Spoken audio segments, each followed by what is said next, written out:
Class अपनी हो रही, मैराथन क्लासेस जो है वो रेलवे वगैरह के लिए तो है ही, साथ में एमपीपीएससी जो अपना सामने है उसके लिए भी कहीं ना कहीं अपन कोशिश यही कर रहे हैं कि ये दौड़ भाग करके जो मैराथन करके आ रहे हो आप लोग, साथ में मैं भी, तो ये वही रहेगा कि अपन का जो टारगेट है वहां पहुंचने का, उसमें लगभग अपन कहीं ना कहीं कंट्रोल कर ले जाएं। ठीक है, जो चीजें अपनी लगभग नहीं पूरी हुई हैं या जो बची हुई है पूरी, कोशिश करेंगे कि उसे अपन 24 तारीख तक लगभग कंप्लीट कर लें। ठीक है, चलो मैं आज की जो क्लास यहाँ कंटिन्यू की जा रही है, तो इसमें अपन क्या पढ़ने वाले हैं, कॉन्स्टिट्यूशन, संविधान।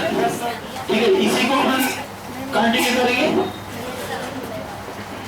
ओके, क्योंकि जो संविधान की क्लास यहाँ से हम लोग पढ़ने जा रहे हैं उसमें पॉलिटी और संविधान, देखो ये दोनों ऐसी चीजें हैं जिसमें सेक्टर जरूर अलग है, कि सिंपल पॉलिटी का सेक्टर हम अलग पढ़ते हैं, संविधान का सेक्टर अलग पढ़ते हैं, लेकिन कोई भी ऐसी चीज जो पॉलिटी में है या संविधान में है वो जनरली ना तो संविधान से बाहर है, क्योंकि जितनी भी चीजें लिखी गई हैं इसका सीधा सा मतलब ये है कि उसके नियम कानून कुछ ना कुछ है, और नियम कानून अगर बनाए गए हैं इसका मतलब वो सारी चीजें संविधान के अंदर है। ठीक है, अब उसमें अपन ने डिवाइड जरूर कर लिया है कि हमने संविधान का टॉपिक अलग किया है, पॉलिटी का टॉपिक अलग किया है, लेकिन एक पूरा सा कंबाइंड हिस्सा, पहले संविधान का बाद में पॉलिटी का।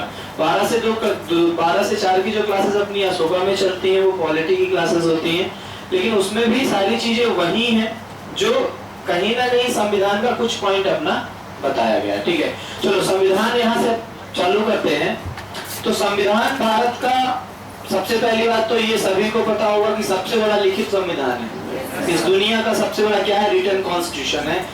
और जब दुनिया का सबसे बड़ा रिटन कॉन्स्टिट्यूशन है तो सीधी सी बात है उसको पढ़ने में थोड़ा बहुत अपने को टाइम भी लग सकता है, थोड़ा सा समझने में भी टाइम लग सकता है कि दुनिया के 206 देश, जिसमें लगभग 70 to 80 देश ऐसे हैं जिनके पास क्या है, रिटन कॉन्स्टिट्यूशन, लिखित क्या है उनके पास, संविधान है। उसमें हम बातें अमेरिका की करेंगे, स्विस कॉन्स्टिट्यूशन की करेंगे, फ्रेंच, जर्मन, चाइनीज, जितने भी रिटन कॉन्स्टिट्यूशन वाले हैं उनकी भी अपन बातें करेंगे, और साथ में इंडियन कॉन्स्टिट्यूशन पढ़ रहे हैं तो उसकी बातें तो अपने को कंटिन्यू करनी है। देखो संविधान की क्लासेस अगर यहाँ से देखी जाए या संविधान का पॉइंट देखा जाए तो एक बेसिक सा फंडा आप सभी को याद है कि हम 26 जनवरी 1950 ये वो डेट थी हमारी जहां से हमने संविधान को क्या किया था, लागू किया था। लेकिन इस डेट के पहले जो कुछ भी हुआ था हमारे संविधान बनने में, क्योंकि कोई भी चीज, वो भी भारत में, और वो भी पॉलिटिक्स जैसी चीजें अगर भारत में कंटिन्यू हो रही तो मतलब कुछ ना कुछ बीच में रोड़े जैसी चीजें जरूर आई होंगी, और उसको कंटिन्यू करने में या उसको बनाने में कुछ ना कुछ मेहनत जरूर लगी होगी, और खासकर इंडियंस को। आवाज रास्ता क्लियर हो रही है? ओके, जहां कोई भी चीजें पिछली क्लासेस के जैसे अगर कहीं भी कोई चीज छूट जाए, कुछ समझ में ना आए या कुछ स्किप कर जाए दिमाग से, तुरंत उस चीजों के आधार चलना, अंडरलाइन, बिकॉज संविधान का पॉइंट है, सारी चीजें अपने लिए लिखना इंपॉर्टेंट रहने वाला है। 26 जनवरी 1950 ये वो डेट थी जिस दिन अपना संविधान हमने क्या किया, लागू किया, इंप्लीमेंट किया उसे पूरे भारत में, और आज उसी को कहीं ना कहीं अपन आगे कंटिन्यू करते जा रहे हैं। लेकिन इस संविधान को बनाने की क्राइटेरिया या कहां से ये चालू हुआ, इसकी कहानी लगभग 40 साल पुरानी थी, इस 1950 के पहले। मतलब बात कही जाए कि एक टाइम था 1906 का टाइम, 1906, और यहां से लेकर यहां तक लगभग अपना संविधान क्या हुआ है, कंप्लीट। 1906 एक टाइम था, उस समय इंडियन नेशनल कांग्रेस, जिसे अपन भारतीय राष्ट्रीय कांग्रेस भी कहते हैं, लगभग इंडिया का पूरा सेक्टर उसी के इर्द गिर्द घूम रहा था, और भारत की पॉलिटिक्स हो या भारत का संविधान हो या भारत की राजनीति हो, जितने टाइम से चल रही है उसका लगभग 70 to 80% हिस्सा आज भी इंडियन नेशनल कांग्रेस के आसपास ही घूमता है। दुनिया में अगर बात की जाए, भारत की बात की जाए, तो सबसे पुरानी पार्टी 1885 में स्टेबल की गई थी, और आज भी कहीं ना कहीं वो क्या है, कंटिन्यू है। 1906 की कहानी ये है कि यहाँ एक वर्ड का यूज किया गया जिसका नाम था स्वराज शब्द। ठीक है, और ये स्वराज एक ऐसा वर्ड है जो इंडिपेंडेंस को लेकर कहीं ना कहीं आगे बढ़ता है। स्वराज शब्द का यूज सबसे पहले कब किया गया, 1906 में किया गया, 1906 में किया गया, और ये एक ऐसा स्वराज वर्ड था जिसमें इंडियंस ने ये सीखा कि हमको कहीं ना कहीं अपने लिए कुछ ना कुछ करना जरूरी है। स्वराज शब्द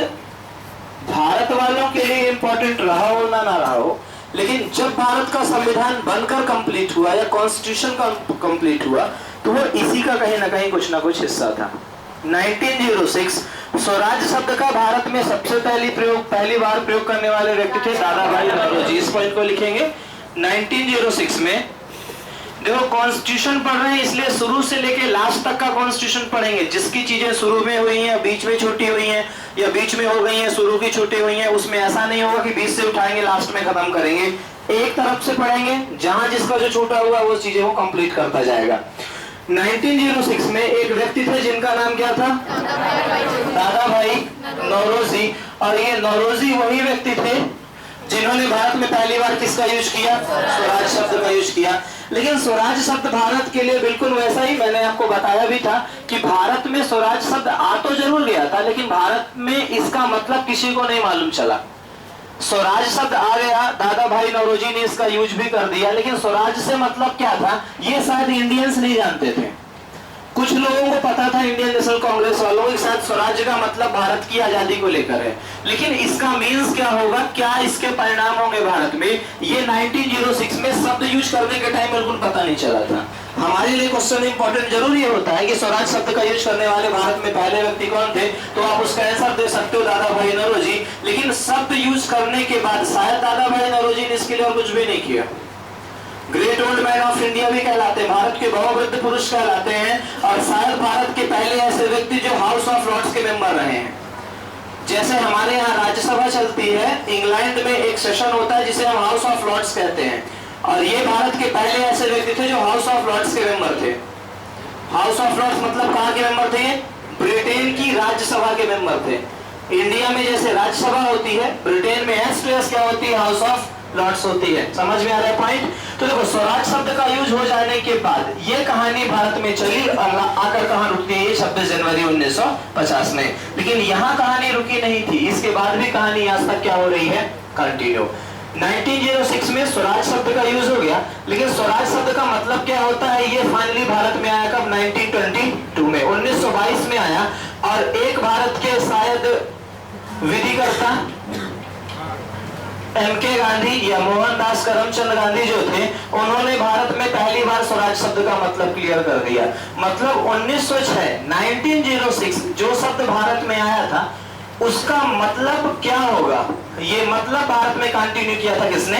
एमके गांधी ने। और महात्मा गांधी के द्वारा बताए गए मतलब के अकॉर्डिंग ही भारत ने फिर आगे अपना स्वराज के लिए कार्यक्रम चालू किया। गांधी ने स्वराज शब्द को लेकर एक बात ये कही कि भारत में स्वराज का मतलब आजादी से बिल्कुल नहीं है। आजाद होने के साथ साथ अगर इंडिया वालों के लिए इंडियन सी नियम बनाना चालू कर दें, भारत के लिए भारतीय ही नियम बनाए, तो वास्तव में ये इसका सही मतलब होगा स्वराज का सही मतलब। दो क्वेश्चन अपने यहां से बनते हैं। पहला क्वेश्चन तो ये कि भारत में स्वराज